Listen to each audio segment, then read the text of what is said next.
13,64% dos homicídios no mundo acontecem aqui no Brasil.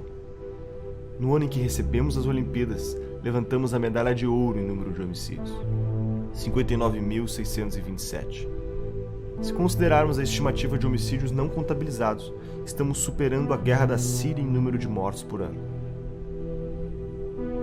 O número de assaltos é o dobro da média mundial. De cada 100 crimes cometidos no país, menos de 8 são solucionados. Acontecem 60 mil assassinatos por ano e 55 mil ficam sem solução. Mesmo que apenas 5% dos criminosos sejam presos, temos a quarta maior população carcerária do mundo, o dobro da população total da Islândia. Como chegamos até aqui? O que nos fez chegar tão longe?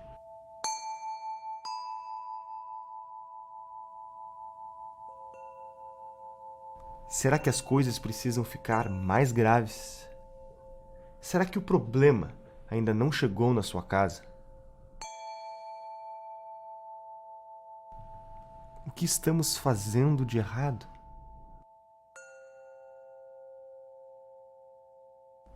Talvez o primeiro passo seja conhecer a natureza do problema.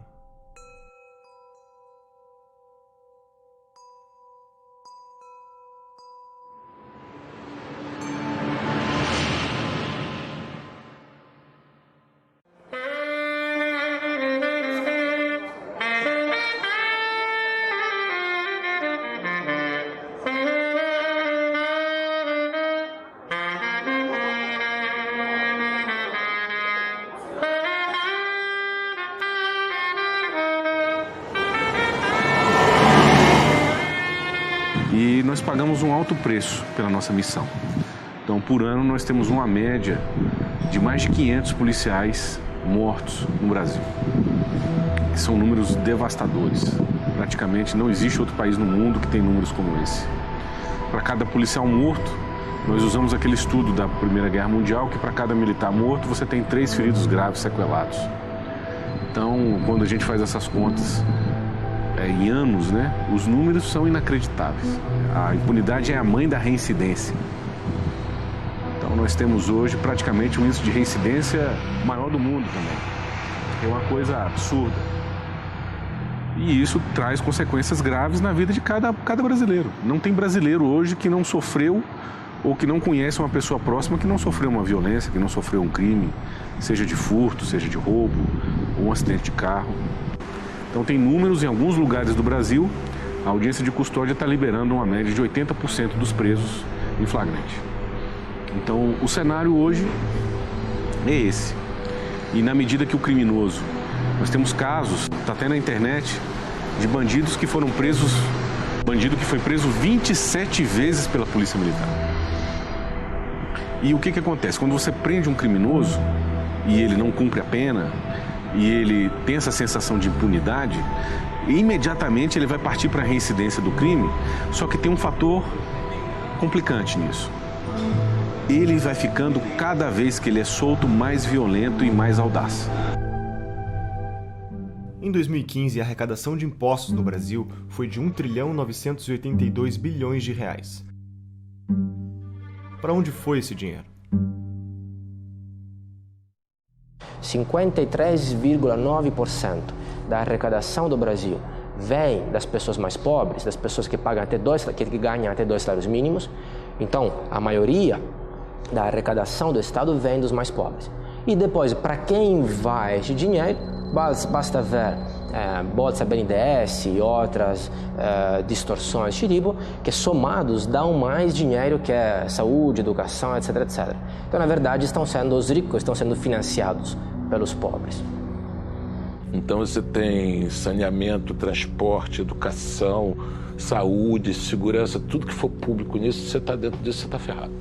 Entendeu? Então você tem uma estrutura de um Estado que arrecada brutalmente e não devolve nada, ou seja, quem quiser ter disso tem que comprar de novo. Você tem que comprar a segurança da sua rua, você tem que comprar o transporte privado, a saúde privada, não sei o quê, porque você não tem outra alternativa. O Estado não lhe dá nenhum refresco e quem não pode comprar vai ficar morando ali na África para todo sempre. Então você sempre precisa de escravos para sustentar essa casta que sempre existiu. A dinâmica política, a dinâmica de ideias e essa lógica de arrecadatória do governo, a lógica de defender interesses organizados na sociedade, essa lógica que é um pouco reflexo da democracia de voto que a gente tem no Brasil, essa lógica massacra o pequeno. Como o governo brasileiro chegou ao ponto de ter a maior carga tributária do mundo, contando os impostos diretos e indiretos? É simples de explicar. Todo brasileiro trabalha 6 meses por ano para pagar somente o imposto de renda, contribuições previdenciárias, sindicais, PIS, COFINS, ICMS, IPI, ISS, IPTU e IPVA. E isso é só uma parte, porque tudo que você consome tem um preço maior do que deveria. Porque quem te vende um produto ou serviço também tem que pagar uma série de impostos que são repassados para você. São os famosos impostos escondidos. One of the great debates of our time is about how much of your money should be spent by the state and how much you should keep to spend on your family. Let us never forget this fundamental truth. The state has no source of money other than the money people earn themselves. If the state wishes to spend more, it can do so only by borrowing your savings or by taxing you more. And it's no good thinking that someone else will pay. That someone else is you. Bom, já sabemos que a única fonte de receita do governo é o imposto. Desde o início eles tinham essa visão de que o Brasil precisaria criar um grande mercado interno, de massas, né, baseado, portanto, na vocação do nosso povo a consumir, daí o Bolsa Família, daí várias alocações sociais, familiares e outras induções ao consumo popular. Criação de um banco popular, que foi uma fraude também, não é? Porque só gastou em publicidade. Enfim, eles fizeram vários mecanismos de demand side, em vez de supply side, achando que o aumento do crédito, ou seja, a disponibilidade de recursos na mão de consumidores iria fazer com que imediatamente a oferta aumentasse, né? Você então tem a típica política keynesiana, vamos abrir buraco, pagar o cara para abrir buraco, depois para fechar o buraco, com esse dinheiro ele vai comprar produtos e o capitalista então vai movimentar os seus espíritos animais, investir. E é uma equação que não funciona. Aliás, o multiplicador keynesiano é uma fraude em si, é uma fraude econômica. O keynesianismo nada mais é do que uma política anticíclica adaptada para período de crise, para tirar o país do ciclo depressivo e levantar. Então, aquilo é necessariamente temporário e emergencial. Na América Latina, o keynesianismo foi transformado em teoria do desenvolvimento pelo Raul Prebisch, né? E nos companheiros virou um mito do desenvolvimento, né? O Celso Furtado e outros. O keynesianismo virou keynesianismo de botequim, como eu digo, e foi o que o Manteiga fez. O Manteiga é um típico keynesiano de botequim, então todas as políticas foram nesse sentido e deram errado, né? Deram errado porque não podiam dar certo, né? Quando você estimula a demanda sem ter a base suficiente dos investimentos, e os investimentos são fracos porque você tem necessariamente no Brasil uma taxa de poupança muito modesta, né? Mesmo juntando com a poupança externa, você não consegue mais de 20% do PIB, e você tem uma despoupança estatal muito grande, né? O Estado ele pratica aquilo que os economistas chamam de crowding out. Ele retira recursos que poderiam estar no setor privado, nos consumidores, nos indivíduos, famílias ou empresários que poderiam ou poupar e emprestar num mercado de crédito aberto, né, baseado em juros não manipulados pelo governo, ou investir, não é? Mas o mercado é muito concentrado no Brasil, mais de 40% do crédito é talvez concentrado nos bancos oficiais, não é? A consequência é, quanto mais dinheiro perdiam, mais dinheiro confiscavam. Quanto mais dinheiro gastavam, mais dinheiro imprimiam. Tudo para dar a impressão que estava tudo bem. Jamais deixaremos que a inflação volte a esse país. Hoje ela está sob controle. O Doing Business é um indicador que mede a facilidade de fazer negócios em um país. De um total de 189 nações, o Brasil está em 123º lugar, perdendo 5 posições em relação à colocação do relatório anterior, o Doing Business de 2015. Os casos mais críticos são os procedimentos para abertura de empresas, em que estamos em 175º lugar. Casos preocupantes também são a obtenção de alvarás de construção, registros de propriedade e regras de comércio internacional. Mas quando, por exemplo, um caso que eu sempre cito, o meu avô comprou o primeiro carro, não tinha ainda as prestações, o mercado de crédito atual, para ele amortizar este custo que ele teve, ele começou a dar carona para as crianças nas escolas e levava para casa. Imagine, colocando um monte de crianças nestes carros, não sei, dos anos 50, 60, etc. Imagine isso hoje. Seria proibido, seria processado por normas de segurança e coisas ainda mais complicadas. Então, basicamente, tudo que o pobre tenta fazer é proibido. Todas as profissões, ambulante, informal, é tudo proibido ou muito regulamentado.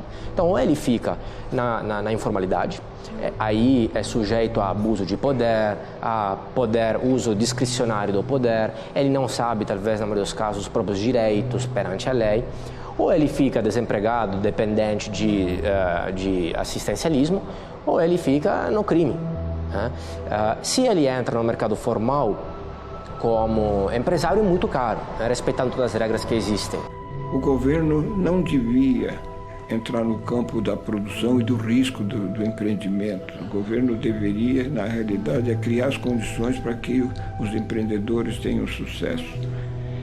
Porque o governo brasileiro, em particular, porque por essa nossa cultura, sei lá de onde nós trouxemos essa cultura de que o governo vai promover o desenvolvimento, isso não existe, né? O que existe no governo, que o governo devia ser um catalisador do sucesso de cada cidadão e não simplesmente tentar fazer ele próprio, porque ele próprio se amarrou numa quantidade de leis superadas, antigas, complicadas, e não dá mais para gerenciar empresas, vamos dizer, estatais. No Brasil já não dá mais. As empresas que nós temos hoje ainda estatais, nós vemos que estão se debatendo com problemas que não deveriam existir, e mais num regime de fiscalização do que de produção. Dentro desse panorama, eu gostaria que cada um pensasse no exemplo que a natureza nos dá. A natureza está nos dizendo simplesmente que a padronização não funciona. Não existe duas pessoas iguais. Olhando para uma árvore, não há duas folhas iguais. Olhando para as árvores, não há duas árvores iguais. Quer dizer, não há 2 dias iguais.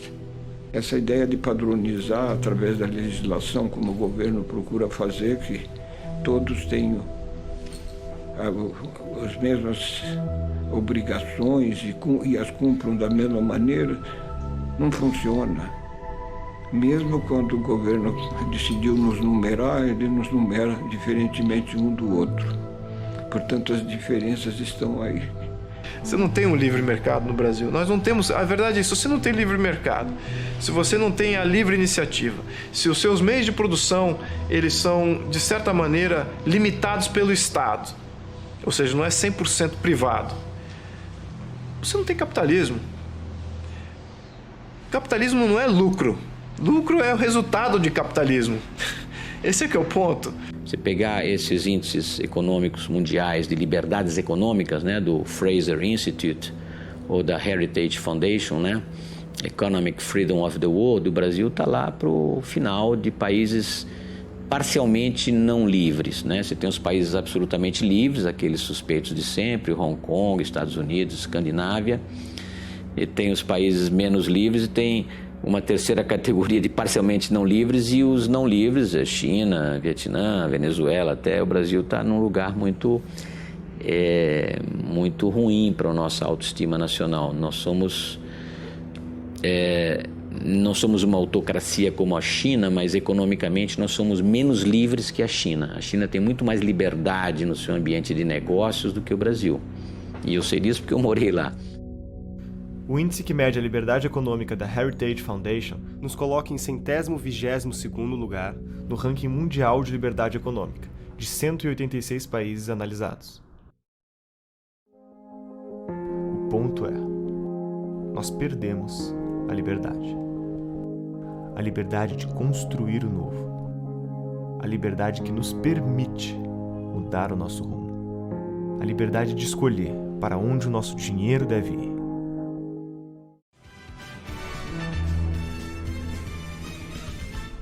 A economia brasileira teve uma queda de 3,8% no ano passado. É a maior recessão em 25 anos. E alta de quase 2% e fechou o dia cotado a R$ 4,05. Todos esses números traduzem é a realidade de milhões. Só este ano a moeda americana subiu mais de 52%. A taxa de desemprego no Brasil bateu um novo recorde. Muita gente nem seguro-desemprego tem mais. Uma decisão do presidente da Câmara, Eduardo Cunha, mexeu com o cenário político. Todo esse cenário não permite ser um território fértil para a produtividade. De acordo com a pesquisa da The Conference Board, precisamos de 4 brasileiros para equivaler à produtividade de 1 americano. Ou seja, demoramos 4 vezes mais para concluir um trabalho. Por que tanta ineficiência? Além de demorarmos 4 vezes mais para realizarmos a nossa produção, encontramos barreiras quase que intransponíveis na hora de fabricar nossa tecnologia. Além da baixa liberdade econômica e da mão de obra desqualificada, a ciência no Brasil é prejudicada pelo excesso de burocracia, pela alta carga tributária e pela baixa qualidade da base educacional. 99% dos cientistas precisam importar materiais para suas pesquisas. Deles, 76% já perderam suas encomendas devido à demora de retenção na alfândega. Os impostos também são outra barreira na importação. O valor final do produto pode alcançar até 3 vezes mais do que é pago por cientistas nos Estados Unidos e Europa. Nunca conquistamos um prêmio Nobel. 8, 7, 6, 4, 3, 2, 0 and lift off. Existem 2 programas na Singularity. Existe o programa profissional, que é de 1 semana, que é para executivos e gente que paga. E existem os programas de 10 semanas, que são abertos para qualquer pessoa no planeta. Então, em 10 semanas você vai lá, não conhece ninguém, você chega lá e aí você tem que criar um negócio. A Made in Space foi criado em 10 semanas num desses que eles chamam de ESP, tá? Nesse programa. Essa empresa Made in Space agora está fabricando, vai começar a fabricar no espaço fibra ótica. As fibras óticas que vão ser construídas, feitas no espaço, elas vão ter um desempenho de 100 a 1000 vezes maior do que as melhores fibras óticas construídas hoje na Terra. Então se imagina se você traz essa fibra para cá e começa a utilizar essa fibra para transporte de dados, para cálculos matemáticos, quão mais rápidos nós produziremos coisas na Terra. Isso a gente via nos filmes, tá? Isso está acontecendo, mas isso só está acontecendo porque existe uma liberdade fantástica para a construção disso. E aí eu me dei conta de que eu teria que pegar uma cápsula do tempo, que na verdade é um avião da United, e retornar para cá. Porque agora, se você... é possível viajar no tempo? Sim. Pega um avião e vai para São Francisco.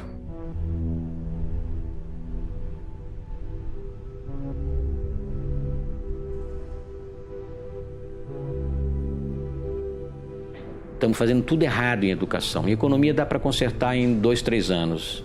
Educação, se você fizer as coisas certas, os resultados vão vir só daqui a 15 anos. O nosso país tem como slogan a pátria educadora. Nos relatórios do Estudo PISA, os alunos brasileiros ficam apenas no 58º lugar em matemática entre os 65 países e territórios analisados. Apenas 0,8% dos alunos brasileiros atingem os níveis 5 e 6 nas disciplinas, que exigem análises complexas. Em Xangai, na China, primeiro do ranking em matemática, mais da metade dos estudantes integram os níveis 5 e 6 de alta performance.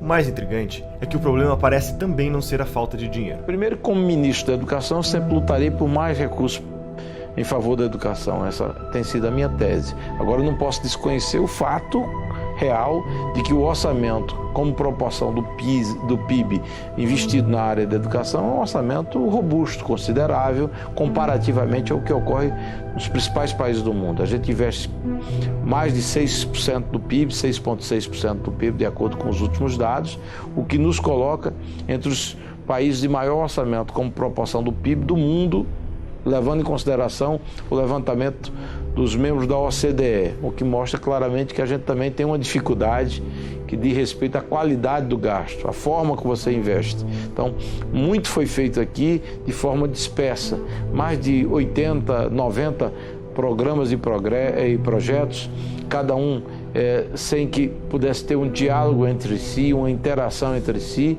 colocando um grau de ineficiência muito forte e de desperdício de dinheiro público que salta aos olhos e que necessita realmente uma correção de rumo. Países como Suíça, Estados Unidos e Coreia do Sul investem proporcionalmente menos do que o Brasil e têm um retorno significativamente maior. Entretanto, há uma tese que afirma que o problema é a desigualdade de renda. Mas podemos ver o desempenho dos mais ricos versus os mais pobres e compará-los com outros países. Notamos que os alunos mais ricos do Brasil têm uma performance abaixo dos alunos considerados pobres de países desenvolvidos. A educação brasileira hoje está na UTI.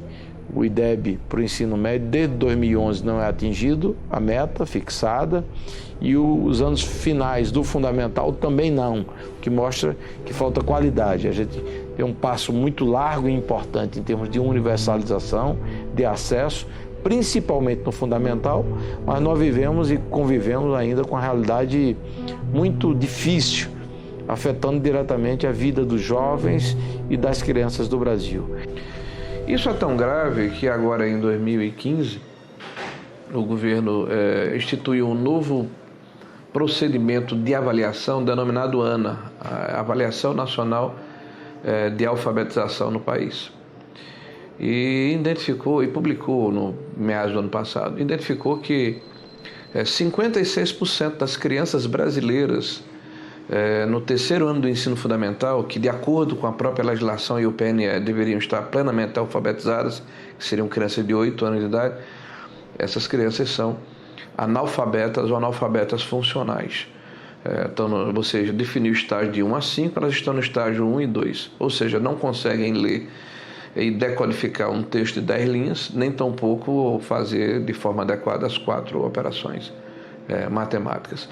De uma forma cartesiana, você poderia entender que os demais 44% estão alfabetizados. Não, estão em escalas intermediárias. Você só tem 11% das crianças brasileiras que têm um grau de alfabetização plena que permite que passe para as fases subsequentes dos ciclos educacionais sem um gap, sem dificuldade, sem uma diferença no seu processo.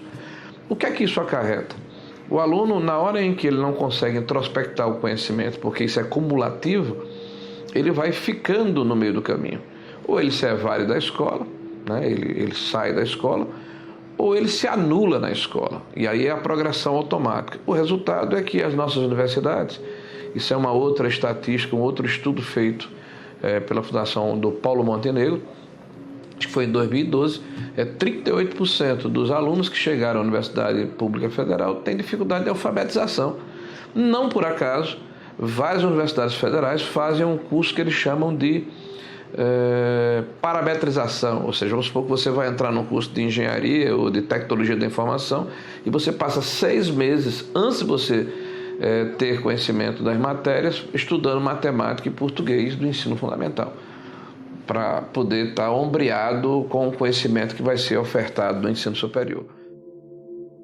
É possível que tudo que contamos para você até aqui seja fruto da incompetência de um governo corrupto, deixando os serviços públicos se deteriorarem e as brechas para que tudo isso se agrave com o tempo.